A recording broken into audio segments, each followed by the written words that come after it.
Teeth may look yellow from natural dentin, surface stains, plaque, or hardened tartar. These causes are not all treated the same way.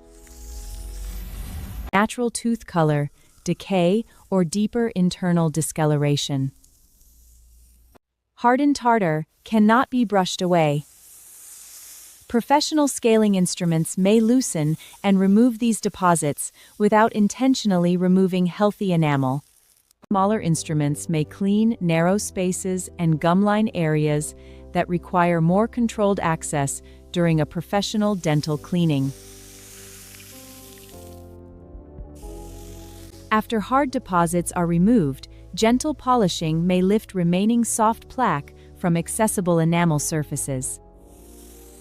Polishing may reduce some external stains, but it does not change the tooth's natural internal color or guarantee a whiter shade.